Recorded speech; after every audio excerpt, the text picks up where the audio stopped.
You know, I like this floor because of the glass things. It's very like airy and bright. This is Amir Taki, one of the developers of Bitcoin, the fastest growing currency in the world. He lives in a deserted office building in central London.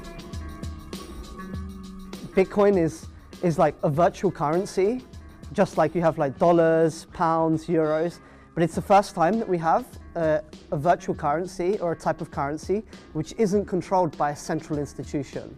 It's completely decentralized. I can send money to whoever I want, whenever I want, wherever I want in the world, and nobody can stop me.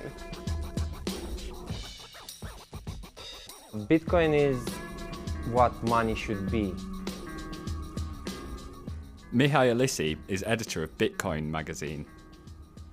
Bitcoin is to banks what email was to postal offices. Instead of going through a bank, respecting their schedule, paying their fees, I can transfer money to Ethiopia, Egypt, or China from my living room without anyone knowing who's behind the address B and address A. So when you make a Bitcoin transaction, it goes into the network and it needs to become confirmed to actually make it into this distributed database that everybody keeps, this ledger. And to do that, some people have to solve some mathematical puzzles. And people who do that get a small reward. And that's how new Bitcoins are introduced. In circulation, there's around 10 million at the moment, but eventually that will go towards 21 million by around mid-2030, and then the supply will stop. It's limited supply. This is a physical Bitcoin. The value of the Bitcoin is given by the code that it's behind this hologram. So when you peel this off, you will have a code that you can redeem for 1 Bitcoin. There are exchanges like Mt. Gox and others where you can redeem the code and you can receive 1 Bitcoin to your wallet. Well, at this point, this worth about £45. It's the best performing currency worldwide. Lots of things start to happen around Bitcoin. We started to see Reddit recently started accepting Bitcoin, the thing with Mega, WikiLeaks was accepting Bitcoin. We have here a price chart that shows the price for the past year. During April, June, you were able to buy a Bitcoin for about $4 or $5. And now you can buy 1 Bitcoin for about $67. I actually had like loads of Bitcoins when it was 0.06, and then the price started to go up. So I was like, shit, so I sold them all. And then like I made $100 and I was like, woo! But then it actually like went up to $1. And then I was like, crap, okay, so wait for it to go down again, but then it went to $2, but then it went to $30. I was like, fuck, if I kept it, I would have had $500,000. But I didn't, so whatever, like, I'm not in for this because of like personal profit or something.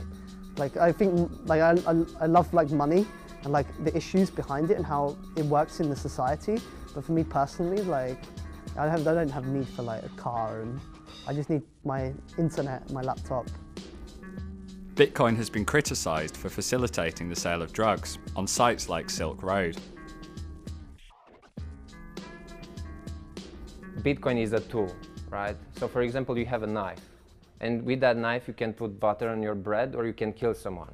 But you make the tool bad or good. The real like way to combat drugs is not by punishing people for consuming drugs. It's like when they tried to stop people having sex, you know, punishing people for having sex. It doesn't work like that. People are going to do that. What you can do is educate people, tell them, oh, these are bad drugs you should stay away from. These are the health effects of these drugs. You know, if you need help with drug addiction, this is where you can go. At this point, we don't have political penalties for politicians going, oh yeah, let's ban Bitcoin, you can buy drugs online, you have Silk Road, we cannot control that, so let's ban it. But if politicians would ban Bitcoin for being able to do that, for being able to go on Silk Road and buy drugs or whatever, it's like burning an entire village in order to roast the pig. So that doesn't make much sense. Amir took us to the room he's currently sleeping in. He lives with just a few bags of possessions. And like, I feel responsibility. Like, I have this skill that not many people have. So I would feel bad if I was like working in some corporation, just writing code that goes into some black hole. Putting more things in your life doesn't make you happier. You need to have passions and interests. Bitcoin is definitely more than a get-rich scheme, and I think it's the next big technology that will revolutionize our society after the internet.